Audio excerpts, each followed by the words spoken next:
Merhaba arkadaşlar. Bu videomda sizlere GIMP ile bir fotoğrafın arka planı nasıl silinir ve fotoğrafı PNG transparan yapma işlemlerini sizlere anlatmaya ve göstermeye çalışacağım. Videoya geçmeden önce videomu beğenirseniz beğenmeyi ve kanalıma abone olmayı unutmayın arkadaşlar. Bu videoda kullanacak olduğum fotoğrafı pexels.com internet sitesinden buldum arkadaşlar. Burada free download yazan yerde 1280'e 1920 medium seçeneğini seçiyoruz ve indir diyoruz. Bu fotoğrafın indirme linki aşağıda videonun açıklamalar kısmında arkadaşlar. Fotoğrafımızı indirmiş olduğumuz klasörden GIMP programımızın üzerine sürükleyip bırakıyoruz.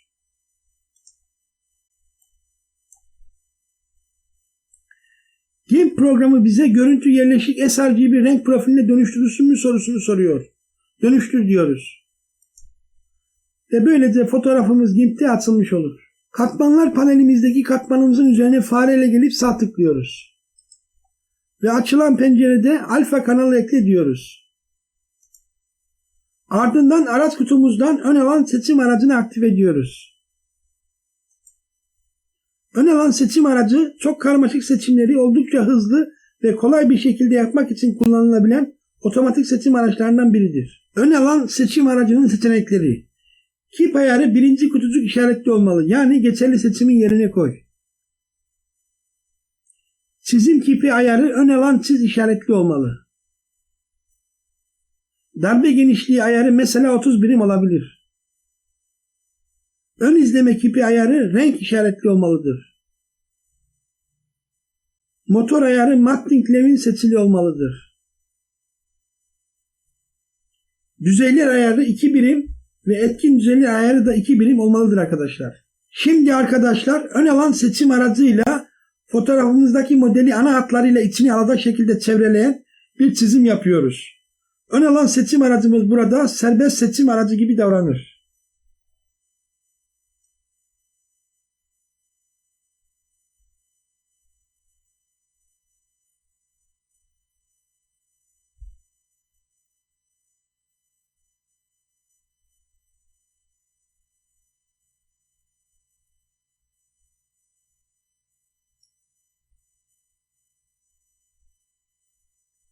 Çizimimizin bitiş noktasını başlangıç noktasıyla birleştiriyoruz.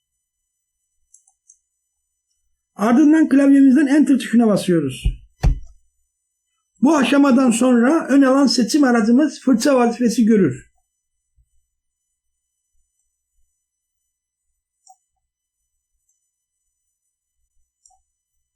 Şöyle ki modelimizin kenar hatlarının program tarafından tespit edilmesi ve hesaplanması için fırçamızla modelimizin kenar hatlarına paralel çizgiler şeklinde boyamalar yapıyoruz.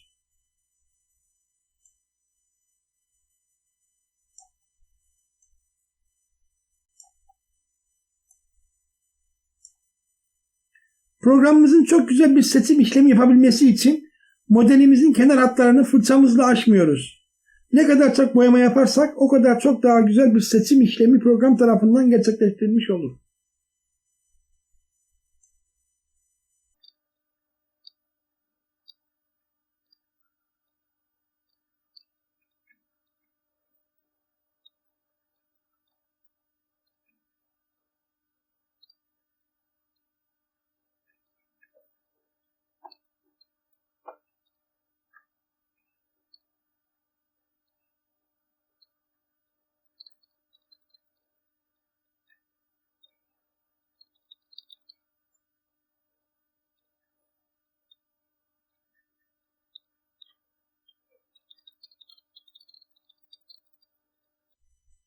Boyama işlemi bittikten sonra küçük ön alan seçim penceresindeki seçim butonuna tıklıyoruz.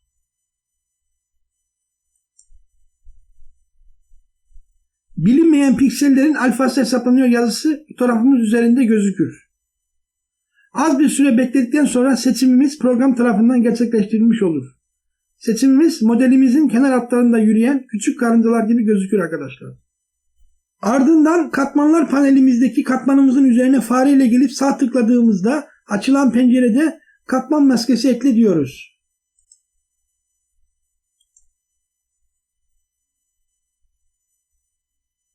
Açılan katman maskesi ekle penceresinde beyaz tam matlıkı işaretleyip ekle diyoruz. Sonrasında seçim menüsüne gidip tersine çevir diyoruz.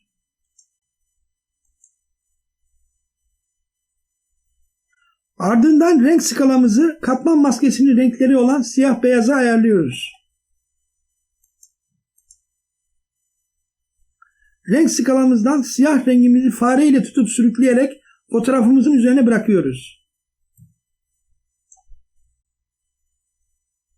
Gördüğünüz gibi arkadaşlar fotoğrafımızın arka planı silinmiş oldu. GIMP programımız gayet güzel bir iş çıkardı arkadaşlar. Fotoğrafımızdan seçimi kaldırmak için seçim menüsüne gidip hiçbiri diyoruz. Yalnız arkadaşlar modelimizin kolları ile karın bölgesi arasında kalan yerlerin silinmemiş olduğunu görüyoruz. Klavyemizden kontrol tuşuna basılı tutarak farenin tekerlerini ileriye sürükleyerek fotoğrafımıza zoom yapıyoruz.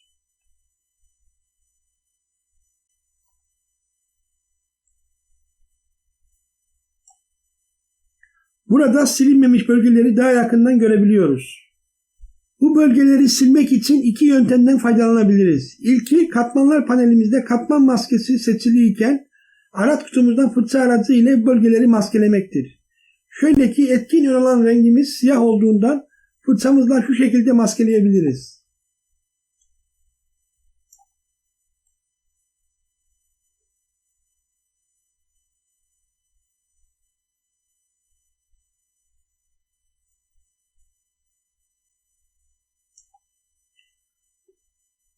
Yani silebiliriz arkadaşlar. Fakat bu yöntem daha karmaşık renk kombinasyonları içeren bölgeleri maskelemek için kullanılan bir yöntemdir. Bu fotoğraf orijinalinde kullanacağım bir yöntem değildir. İkinci yöntemimiz ise bu bölgeleri bulanık seçim aracı ile seçip sonrasında silmektir. Fotoğrafta silinmemiş olan bölgeleri tek bir renkten oluştuğunu görüyoruz. Dolayısıyla bu bölgeleri bulanık seçim aracı ile çok rahat bir şekilde seçip silebiliriz arkadaşlar. Öncelikle katmanlar panelimizdeki maskemizin üzerine fareyle gelip sağ tıklıyoruz. Ve açılan pencerede katman maskesini uygula diyoruz.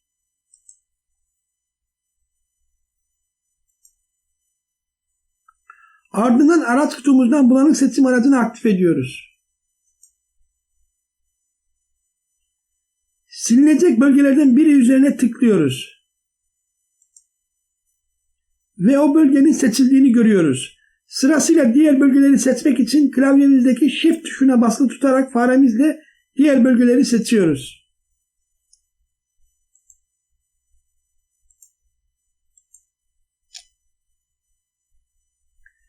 Silinmemiş bölgelerin hepsi seçilmiş oldu. Ardından klavyemizden sil tuşuna basıyoruz. Böylece arkadaşlar gördüğünüz gibi o bölgeler silindi ve saydam transparan oldu. Sonrasında seçim menüsüne gidip hiçbiri diyoruz. Şimdi sırada fotoğrafımızı PNG transparan yapma işlemi var. Aşama aşama size anlatayım ve göstereyim. Dosya menüsüne gidiyoruz ve dışa aktar diyoruz.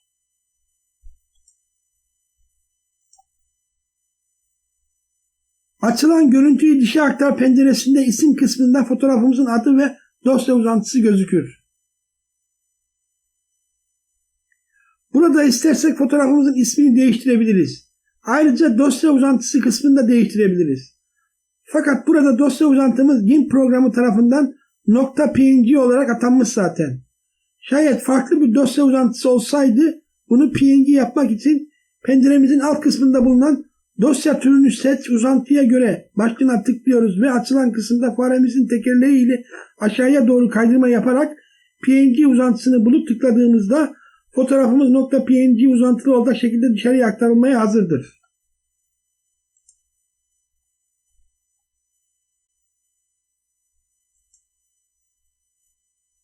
Dışa aktar diyoruz. Açılan görüntüyü PNG olarak dışa aktar penceresinde dışa aktar dediğimizde fotoğrafımız PNG dosya formatında dışarı aktarılmış olur.